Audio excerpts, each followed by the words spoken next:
Good morning everyone दोस्तों, स्वागत है आपका प्रेप पॉइंटर्स में। टुडे इज 22 अगस्त और आज के प्रेप पॉइंटर्स में जो टॉपिक्स हम लोग डिस्कस करने वाले हैं ब्रीफली एक बार आपको बता देता हूं। सेंसस के बारे में बात करेंगे। 2021 के अंदर सेंसस होने वाला था लेकिन अभी तक वो नहीं हो पाया है। उसके पीछे कुछ रीजंस थोड़ा सा हम लोग बात करेंगे और इस बार के सेंसस के अंदर कास्ट को इंक्लूड किया जा सकता है, थोड़ा उसके बारे में बात करेंगे। अलमाटी डैम के बारे में बात करेंगे जो कि कर्नाटका में है और वहाँ पे कुछ वाटर के क्राइसिस होने की वजह से इस डैम की हाइट को बढ़ाने की बात हो रही है, थोड़ा उसके बारे में पढ़ेंगे। ड्रेनेज वाले सिस्टम वाले पार्ट से हम लोग यहाँ से पढ़ते हैं क्योंकि ड्रेनेज सिस्टम से हमेशा एग्जाम में 1 या 2 सवाल आते ही आते हैं। रिवर्स, डैम्स, रेजर्वोयर्स, वहाँ से। स्लो लैरिस को अभी रेस्क्यू किया गया है तो थोड़ा इसको जानेंगे। एनवायरमेंट इकोलॉजी वाले सेक्शन से स्लो लैरिस एक काफ़ी इंपॉर्टेंट स्पीसी हो जाता है। उसके अलावा एक वोल्केनो के बारे में बात करेंगे जो कि रशिया के अंदर हुआ है। वहाँ पे अर्थक्वेक आया था, उसकी वजह से वोल्केनिक इरप्शन हुआ। तो ज्योग्राफी वाले सेक्शन से इसको हम लोग पढ़ने वाले हैं, मैप वाले सेक्शन से इसको हम लोग पढ़ने वाले हैं। उसके अलावा पाकिस्तान ने एक मिसाइल को अभी अभी जो है ट्रेनिंग पर्पज़ के लिए टेस्ट किया है, शाहीन मिसाइल। उसके बारे में थोड़ा सा बात करेंगे, ज़्यादा इंपॉर्टेंट नहीं है क्योंकि पाकिस्तान के रिलेटेड है, बट फिर भी थोड़ा सा।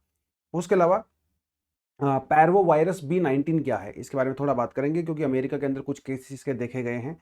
उसके अलावा मस्कीटोज के बारे में बड़ा इंटरेस्टिंग सा टॉपिक है कि खासकर अफ्रीका में दुनिया के 90% से 95% से ज़्यादा केसेस जो मलेरिया वाले होते हैं अफ्रीका से आते हैं। लेकिन अभी हम लोगों ने बड़ा नया तरीका फाइंड आउट किया है उस प्रॉब्लम को दूर करने का, वो है genetically modified mosquitoes.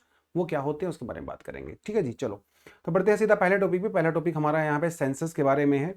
And you know very well कि 2021 में सेंसस होने वाला था लेकिन अब तक नहीं हो पाया है।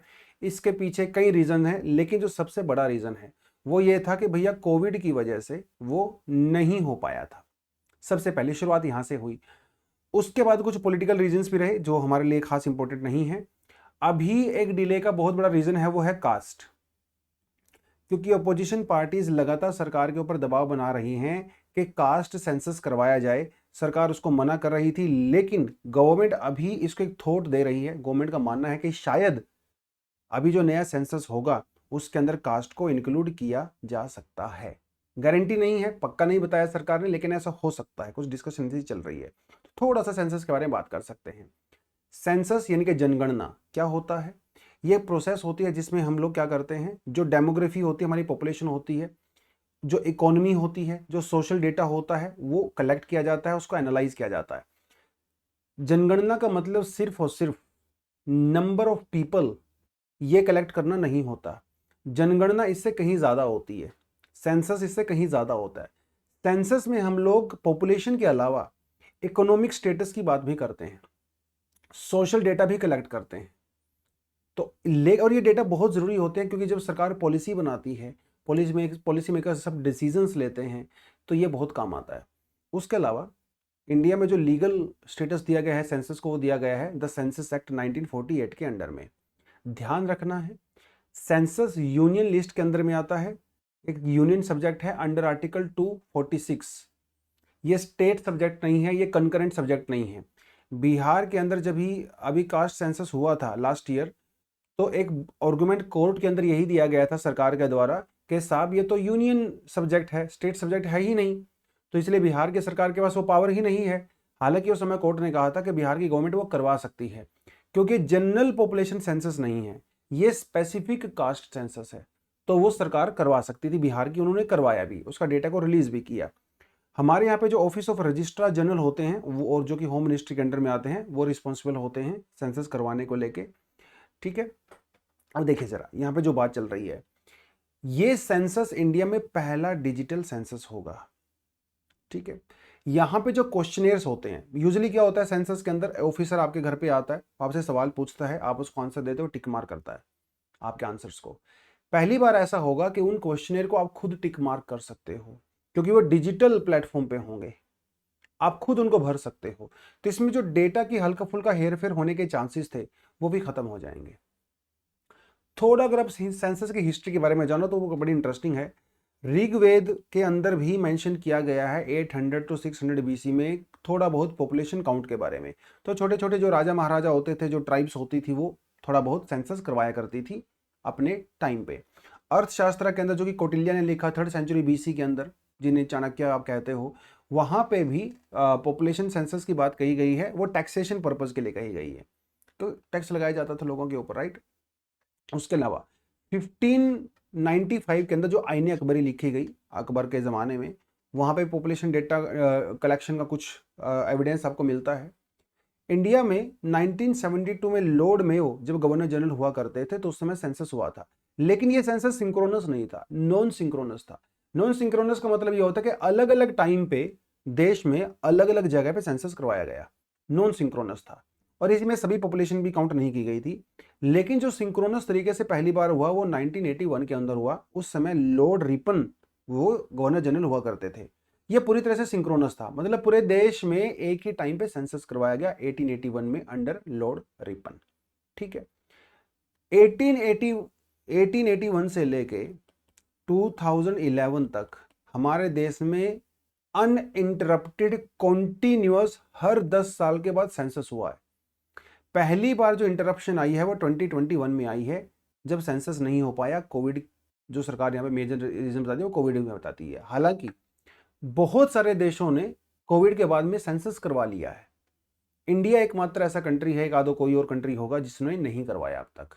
करवाना चाहिए था, क्योंकि इसकी वजह से बहुत सारे पॉलिसी डिसीजन लेने में दिक्कत होती है। सेंसस में जो भी डेटा कलेक्ट किया जाता है, आपके बारे में जो इन्फॉर्मेशन कलेक्ट की जाती है, पूरी तरह से कॉन्फिडेंशियल होती है। इवन कोर्ट भी उस इंफॉर्मेशन को एक्सेस नहीं कर सकता। अगर बाई चांस आपकी इंफॉर्मेशन कोई लीक कर देता है, चोरी हो जाती है, तो उसके लिए आपके ऊपर पेनल्टी लगाई जाती है। तो हम लोग सेंसस इसकी इतनी बात क्यों करते हैं भाई? सेंसस इतना जरूरी क्यों है? सबसे पहली बात तो सबसे ऑथेंटिक जो स्टैटिस्टिकल इंफॉर्मेशन है लार्ज स्केल पे, पूरे इंडिया के स्केल पे, वो सेंसस से ही होती है। बाकी जितना भी डेटा आप कलेक्ट करते हैं ना, पूरे इंडिया लेवल पे नहीं होता है, किसी स्टेट लेवल पे, किसी डिस्ट्रिक्ट लेवल पे या छोटे लेवल पे होता है, किसी स्पेसिफिक पर्पज के लिए होता है। लेकिन ये पूरी इंडिया की पॉपुलेशन का सबसे बड़ा ऑथेंटिक डेटा होता है। एडमिनिस्ट्रेशन के लिए, प्लानिंग के लिए, पॉलिसी मेकिंग के लिए इसकी बहुत ज़्यादा ज़रूरत होती है। उसके अलावा जो कंस्टिट्यूएंसी डिमार्केशन होता है उसमें भी चाहिए होता है। कॉन्स्टिट्यूएंसी डिमार्केशन मतलब यह है कि भाई जब जनरल इलेक्शंस होते हैं तो मेंबर ऑफ पार्लियामेंट के या एमएलएज के जो इलेक्शंस होते हैं, तो उसमें जो कॉन्स्टिट्यूएंसीज होती है ना, तो ये डिलिमिटेशन कमीशन का ये काम होता है कि वो कॉन्स्टिट्यूएंसी पूरे देश भर में यूनिफॉर्म हो। मतलब जैसे एग्जांपल के तौर पे 10 लाख आप मान के चलिए, 10 लाख पॉपुलेशन एक मेंबर ऑफ पार्लियामेंट को इलेक्ट करते हैं। तो हर कॉन्स्टिट्यूएंसी को हम लोग इस तरह से डिवाइड करते हैं कि वहां पे 10 लाख लोग हों, ताकि वो कॉन्स्टिट्यूएंसी के अंदर प्रॉपर्ली यूनिफॉर्म तरीके से प्रेजेंटेशन हो सके। लेकिन आप सेंसस करवाओगे ही नहीं तो पता कैसे चलेगा? तो ये एक कहीं ना कहीं डेमोक्रेटिक वैल्यूज, इलेक्टोरल प्रोसेस को भी हैम्पर करता है अगर आप देश में सेंसस नहीं करवाते हो। देश में अगर सेंसस होता है ना, तो ये सिर्फ जनगणना नहीं है, आपको मैंने बताया इकोनॉमिक स्टेटस की बात होती है। पॉवर्टी को मेजर करने के लिए, लोग क्या कंज्यूम करते हैं, उन माइग्रेशन को देखने के लिए, बहुत सारी चीजों के लिए सेंसस किया जाता है। तो मार्केट को प्रॉपर तरीके से आप एनालाइज करते हो, स्टडी कर सकते हो। तो जो प्राइवेट बिजनेस होते हैं, जो गवर्नमेंट बिजनेस होते हैं, उनको एक्सपैंड करने के लिए, उनकी एक्सेसिबिलिटी को बढ़ाने के लिए ये सेंसस के डेटा की रिक्वायरमेंट आपको होती है। उसके अलावा फाइनेंस कमीशन जो अलोकेट करता है ग्रांट्स वगैरह, वो भी सेंसस के बेसिस पे होते हैं। तो अभी 2024 चल रहा है, अभी तक हम लोग ये चीज़ें सिर्फ और सिर्फ 2011 के बेसिस पे, मतलब 13 साल हो गए हैं भाई। आप कोई भी गवर्नमेंट स्कीम उठा लीजिए, उनके जो बेनिफिशरीज होते हैं वो लेटेस्ट डेटा जो सेंसस का होता है उसके बेसिस पे होते हैं। लेकिन अभी तक हम लोग सिर्फ 2011 के डेटा पे ही चल रहे हैं। और ऐसा माना जाता है कि गवर्नमेंट स्कीम्स में जो बेनिफिशरीज हैं, मिलियंस ऐसे बहुत सारे बेनिफिशरीज हैं जो कि इंक्लूड नहीं किए गए हैं, जिनको इंक्लूड किया जाना चाहिए था। क्योंकि बहुत सारे लोग हो सकता है नए सेंसस में वो पॉवर्टी लाइन से ऊपर चले गए हों, बहुत सारे लोग पॉवर्टी लाइन से नीचे चले गए हों, ऐसी पॉसिबिलिटी है। लेकिन आपको तब पता चलेगा ना जब आप सेंसस करवाओगे। उसके बिना तो आप कैसे किसी को बेनिफिशियरी आइडेंटिफाई नहीं कर पाओगे, तो गवर्नमेंट स्कीम्स वहां तक पहुंच ही नहीं पाएंगी। तो सेंसस का एक बहुत बड़ा बेनिफिट ये होता है। उसके अलावा SECC, socio economic caste census, ये 2011 में गवर्नमेंट ने करवाया था। लेकिन जो नॉर्मल सेंसस था वो उससे अलग था। ये सेंसस अलग करवाया गया था जो कि कास्ट सेंसस था, सिर्फ और सिर्फ कास्ट के लिए और उनके इकोनॉमिक स्टेटस के लिए। लेकिन इसका डेटा रिलीज नहीं किया गया, थोड़ा बहुत डेटा रिलीज किया गया, ज्यादातर नहीं रिलीज किया गया, क्योंकि इसके अंदर काफी ज्यादा कंट्रोवर्सी हो गई। 1931 में जब सेंसस करवाया गया था उस समय हम लोग कास्ट को इंक्लूड करते थे, और 1931 के सेंसस के हिसाब से हमारे देश में 4400 समथिंग कास्ट हुआ करती थी। 2011 में जब कास्ट सेंसस करवाया गया, एससीसी करवाया गया, तो उसके अंदर 45 लाख से ज्यादा ही कास्ट आ गई भैया, कास्ट और कास्ट सब कास्ट, ठीक है, 40 लाख 45 लाख, और यहां पे कितनी थी, सिर्फ 4500 के आसपास थी। तो ये एक्सपोनेंशियल ग्रोथ कैसे हो गया, नंबर ऑफ कास्ट एंड सब कास्ट। तो इसीलिए यहां पे बहुत सारा जो है वो डेटा के अंदर इनएक्यूरेसीज थी, इसलिए इसके डेटा को रिलीज नहीं किया गया। अब शायद जो है नया सेंसस आएगा, उसके अंदर हम लोग कास्ट को इंक्लूड करेंगे। एक चीज आपने ध्यान रखना है, जब हम लोग कास्ट सेंसस की बात करते हैं, कास्ट को इंक्लूड करने की बात करते हैं, हम यहाँ पे ओबीसीज की बात कर रहे हैं, हम यहाँ पे जनरल कैटेगरी की बात कर रहे हैं, क्योंकि एससी और एसटी जो पॉपुलेशन है वो सेंसस के अंदर ऑलरेडी इंक्लूड किया जाता है। यहाँ पे हम लोग ओबीसी और जनरल की बात कर रहे हैं। ठीक, चलिए आगे बढ़े। अलमाटी डैम, अलमाटी डैम के बारे में तो बात करेंगे ही, उससे पहले थोड़ा सा आपको ये बताता चलूं कि जो Krishna river water dispute tribunal है, इन्होंने अभी अभी एक अपना वर्डिक्ट दिया है, एक डिसीजन दिया है, और इन्होंने कहा कि कर्नाटका को ज्यादा पानी मिलना चाहिए, कर्नाटका को ज्यादा पानी मिलना चाहिए, वो डिजर्व करता है। लेकिन यहाँ पे जो अलमाटी डैम है उसकी हाइट के हिसाब से वो पानी कर्नाटका को मिल नहीं रहा है। अब कर्नाटका को ज्यादा पानी तभी मिल पाएगा भाई जब हम लोग महाराष्ट्र से कटौती करेंगे, आंध्र से कटौती करेंगे, तेलंगाना से कटौती करेंगे, क्योंकि इसका पानी वहां पे भी जाता है, लेकिन वो नहीं अलाउड है। तो कर्नाटका को ज्यादा वाटर अलोकेट करने का एक ही तरीका हो सकता है कि हम इस डैम की हाइट को इंक्रीज कर दें। हाइट जब इंक्रीज होगी डैम की, तो ज्यादा पानी वहां पे कलेक्ट कर सकते हो, और फिर वो ज्यादा पानी कर्नाटका को दिया जा सकता है। तो कर्नाटका की गवर्नमेंट ने सेंट्रल गवर्नमेंट को कहा है कि साहब आप हमें क्लियरेंस दे दीजिए ताकि हम लोग इस डैम की हाइट को बढ़ा सकें, बिकॉज सेंटर की क्लियरेंस के बिना ये पॉसिबल नहीं है। ठीक है, करंट जो हाइट है डैम की वो है 519 मीटर, जो प्रपोजल आया है वो है 525.25 मीटर। तो लगभग लगभग यहाँ पे 5 मीटर हाइट बढ़ाने की बात कही गई है। क्यों? क्योंकि जो एडिशनल वाटर दिया जाना है वो तभी पॉसिबल है जब आप उसकी हाइट को बढ़ाओगे। उस कॉन्टेक्स्ट में थोड़ा सा आपको अलमाटी डैम के बारे में पता होना चाहिए। ड्रेनेज सिस्टम एक बहुत इंपॉर्टेंट टॉपिक होता है हमारे ज्योग्राफी वाले सेक्शन से, हमेशा एग्जाम में 1-2 सवाल ड्रेनेज सिस्टम से आते ही आते हैं। लोकेशन क्या है भाई, नॉर्थ कर्नाटका के अंदर है, यहाँ पे देखिए दिखाया भी गया है, नॉर्थ कर्नाटका में है अलमाटी डैम, और ये कृष्णा रिवर के ऊपर बना हुआ है। तो ये है बहुत इंपॉर्टेंट चीज। कई बार एग्जाम में वो आपको ऐसे टेबल टाइप का देगा, मैच द फॉलोइंग, एक तरफ आपको रिवर देगा, रीजन देगा और डैम का नाम देगा, तो आपको थोड़ा उसमें मैच करना रहता है। उस कॉन्टेक्स्ट में आपको इनको पढ़ना चाहिए। कहाँ पे है ये है आपका विजयपुरा। जब आपने मेडिवल हिस्ट्री पढ़ा होगा तो बीजापुर, गोलकुंडा वो सब पढ़ा होगा, तो उस समय जो बीजापुर हुआ करता था वो आज के टाइम पे विजयपुरा है। वहां पे ये पाया जाता है बागलकोट डिस्ट्रिक्ट के अंदर। एक और नाम है इसका, वो है लाल बहादुर शास्त्री डैम। पर्पज क्या है, देखिए कोई भी डैम जब हम लोग बनाते हैं ना तो उसके मल्टीपल पर्पज होते हैं। यहाँ पे मेजर पर्पज है इरिगेशन और हाइड्रो इलेक्ट्रिक पावर जनरेशन भी हम लोग यहाँ पे करते हैं। 290 मेगावाट की कैपेसिटी का यहाँ पे हम लोगों ने पावर प्लांट लगाया हुआ है जहाँ से बिजली पैदा होती है। इस डैम से निकलने के बाद एक और छोटा डैम हम लोगों ने बनाया हुआ, रेजर्वोयर बनाया हुआ, जिसका नाम है नयनपुर रेजर्वोयर। वहां पे पानी जाता है और जो नीचे वाली एरियाज हैं वहां को इरिगेशन प्रोवाइड करवाता है। जब ये डैम बना था 2005 के अंदर तो बहुत ज़्यादा खर्चा इसके ऊपर हुआ था, 14.70 बिलियन रुपीज़ इसके ऊपर खर्चा हुआ था। अभी जब इसकी हाइट बढ़ाने की बात हो रही है तो गवर्नमेंट का कहना है कि हम लोग 1 लाख करोड़ रुपया इसके ऊपर खर्चा आएगा।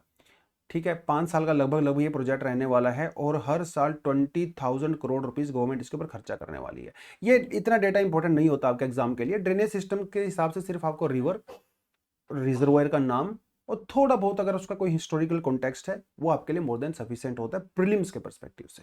ठीक है, चलिए थोड़ा आगे बढ़े।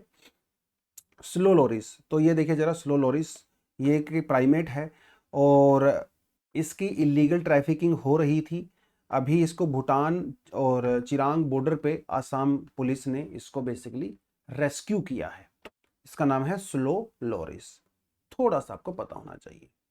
तो स्लो लोरिस की वैसे तो 9 स्पीसीज पाई जाती हैं, लेकिन जो सबसे इंपॉर्टेंट स्पीसी है वो ये वाली है, Sunda slow, pygmy slow loris, Bengal and the Javan slow loris. ठीक है, जो कि काफी थ्रेटेंड भी है, एंडेंजर्ड भी है। कैरेक्टरिस्टिक्स हल्का फुल्का आपको पता होना चाहिए। ये मीडियम साइज का प्राइमेट होता है, तो 0.3 से लेकर 2 किलोग्राम तक का रहता है। इसके ऊपर जो फर होती है वो काफी थिक होती है। जो इसकी फर होती है वो ब्राउन और ग्रे कलर की हो सकती है। उसके अलावा आप इसकी आईज को देखें तो इसकी आईज इसके बिल्कुल सामने होती हैं, साइड्स में नहीं होती हैं। सामने आईज होने की वजह से इसका विजन बहुत स्ट्रांग होता है, नाइट विजन स्पेशली, और इसीलिए नॉक्टर्नल है। ये रात को निकलता है भैया खाना वाना खाने के लिए, शिकार करने के लिए। ठीक है, इसकी जो ग्रिप होती है बहुत स्ट्रांग होती है, जो कि पेड़ वगैरह पे चढ़ने में इसको काफी हेल्प करती है। नॉक्टर्नल होता है, मैंने आपको जैसे बताया। ये अर्बीवोर नहीं होता है, ये ओमनीवोर होता है। ये फ्रूट्स भी खा सकता है, इंसेक्ट भी खाता है, छोटे छोटे मैमल्स भी खा सकता है, और जो पेड़ों के अंदर से गम निकलती है, गोंद निकलती है, उसको भी ये कंज्यूम करता है। इसकी एक खास बात ये है कि ये जब आपको काटता है ना, जो बाइट लेता है, तो वो टॉक्सिक होता है। तो इसके एल्बोज से एक टॉक्सिक रिलीज होता है। इसके मुंह के अंदर जो सलाइवा होता है वो उसके अंदर मिक्स होकर आपकी बॉडी के अंदर एंट्री करता है, और आपको टाइम पे इलाज नहीं मिला तो आपकी डेथ भी हो सकती है। ठीक है, तो टॉक्सिक होती है इसकी बाइट, ये आपको थोड़ा इसमें ध्यान रखना है। उसके अलावा इसके हैबिटेट की बात करें तो south east Asia, Malaysia, Vietnam, Cambodia, Thailand, some part of India ये पाया जाता है। ट्रॉपिकल सब ट्रॉपिकल फॉरेस्ट में आपको देखने को मिलता है। ज़्यादातर जहाँ पे डेंस फॉरेस्ट होते हैं वहाँ पे आपको देखने को मिलेगा, क्योंकि डेंस फॉरेस्ट इसलिए आसान होता है ना, जो प्रीडेटर्स होते हैं उनसे आपको ये अपने आप को बचा सकता है, अपने आप को छुपा सकता है, राइट। उसके अलावा इसके अंदर जो 9 स्पीसी मैंने बताई है आपको, उनमें से कुछ वल्नरेबल हैं, कुछ क्रिटिकली एंडेंजर्ड हैं। जो हम बात कर रहे हैं स्लो लोरिस, जो अभी बंगाल स्लो लोरिस की हम लोग बात करें, इसको रेस्क्यू किया गया है, ये एंडेंजर्ड कैटेगरी में आता है IUCN की रेड लिस्ट में, और वाइल्ड लाइफ प्रोटेक्शन एक्ट के अंदर भी इसको लीगली प्रोटेक्शन दिया गया है। ठीक है, चलिए ये दिखाता हूँ आपको, जरा देखिए। ये रशिया का one of the eastern most area है। ये बेसिकली एक पेनिनसुला है रशिया के अंदर। यहाँ पे हुआ ये था कि एक अर्थक्वेक आया था 7 मैग्नीट्यूड का, जिसकी वजह से यहाँ पे एक वोल्केनिक इरप्शन हुआ। ठीक है, इसे हम लोग कमचातका पेनिनसुला भी कहते हैं। और ऐसा नहीं है कि यहाँ पे अर्थक्वेक्स आते नहीं, आते रहता है, क्योंकि ये वैसे भी रिंग ऑफ फायर के अंडर में आता है। ठीक है, तो यहाँ पे रेगुलर लेवल पे वोल्केनिक इरप्शन होते रहते हैं। यहाँ पे जिस वोल्केनिक इरप्शन की मैं बात कर रहा हूँ वो उसका नाम है शिवलेच। ठीक है, शिवलेच नाम है उसका, जो कि यहाँ पे दिया गया है, जो कि कमचातका प्लेटू पेनिनसुला के ऊपर पड़ता है। छोटा सा प्लेटू है वहाँ पे रशिया के हिस्से में। वहाँ का ये one of the most active है। 3283 मीटर इसकी हाइट है। इंटरेस्टिंग चीज, ये एक स्ट्रेटो वोल्केनो है, जो आपको याद रखना एग्जाम के लिए। क्या है? Strato volcano. स्ट्रेटो का मतलब होता है लेयर्स, यानी कि ये लेयर्स में पाया जाने वाला वोल्केनो है। ठीक है, तो जब वोल्केनिक इरप्शन होता है तो नीचे से क्या निकलता है? गैसेस निकलती हैं, ऐश निकलता है, पायरोक्लास्टिक मटेरियल निकलता है, मैग्मा निकलता है। तो हर बार जब ये मैग्मा अंदर से मटेरियल आता है तो अपनी नई लेयर बनाता है। उसके बाद जब नया वाला आता है तो वो एक और लेयर बनाता है, नए वाला आता है तो वो एक और लेयर बनाता है, तो लेयर्ड स्ट्रक्चर होता है। इस तरह के वोल्केनिक इरप्शंस में हम देखो तो उसको कहते हैं स्ट्रेटो वोल्केनो। ठीक है, स्ट्रेटो वोल्केनो ज्यादातर जो भी होते हैं उनका स्लोप जो है वो काफी स्टीप होता है, क्योंकि इनके अंदर जो मैग्मा होता है, जो लावा होता है, वो काफी विस्कस होता है, बहुत गाढ़ा होता है, क्योंकि इसके अंदर सिलिकॉन कंटेंट काफी ज्यादा होता है, एसिडिक होता है ना, इस वजह से। तो एक थोड़ा थोड़ा आपको ये याद रखना है कि स्ट्रेटो वोल्केनो होता है। मैनी लेयर्स आपको यहाँ पे टेफरा, प्यूमिस, वोल्केनिक ऐश की आपको देखने को मिलेंगी। कमचातका पेनिनसुला के बारे में थोड़ा सा पता होना चाहिए। रशिया के फार ईस्ट में पड़ता है, और अगर आप यहाँ पे देखेंगे, ये है कमचातका पेनिनसुला। इसके एक तरफ आपको दिख रहा है सी ऑफ ओखोत्स्क, दूसरी तरफ है बेरिंग सी, और यहाँ पे है पैसिफिक ओशन। इसके बीच में आपको मिलता है कमचातका पेनिनसुला।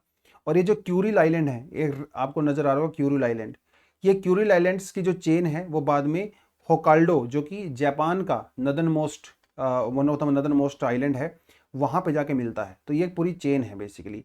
और क्यूरिल आइलैंड को लेके जापान और रशिया के बीच में काफ़ी ज़्यादा डिस्प्यूट भी चलता है। कुछ क्यूरिल आइलैंड्स को जापान कंट्रोल करता है, लेकिन रशिया कहता है कि वो हमारे हैं, लेकिन कुछ को रशिया कंट्रोल करता है, जापान कहता है वो हमारे हैं। ये जितने भी आइलैंड्स छोटे छोटे आपको दिखाई दे रहे हैं, including Japan and Kuril islands, और ये आपको नजर आ रहा है होकाल्डो, होकाइडो एंड सचिलिन, ये सब वोल्केनिक इरप्शन से ही बने हैं। ठीक, वोल्केनिक इरप्शन से बने हैं। ठीक है, उसके बारे में बस थोड़ा सा पता होना चाहिए।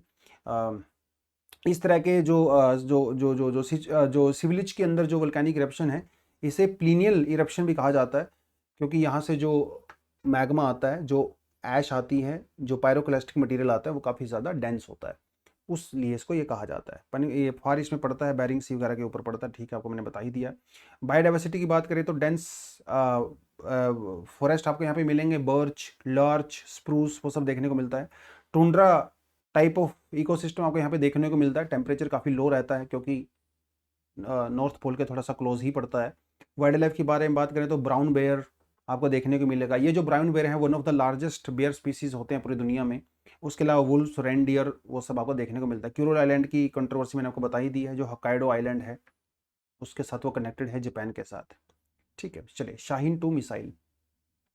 पाकिस्तान ने शाहीन 2 मिसाइल की अभी ट्रेनिंग पर्पज़ के लिए टेस्टिंग की है। ये एक surface to surface ballistic missile है, ठीक है, क्रूज मिसाइल नहीं है, ध्यान रखना है, बैलिस्टिक मिसाइल है। बैलिस्टिक मिसाइल का जो पाथ होता है वो ऐसा होता है, जैसे हम लोग पत्थर फेंकते हैं। क्रूज मिसाइल का पाथ थोड़ा ऐसा होता है, वो सरफेस के नज़दीक चलती है।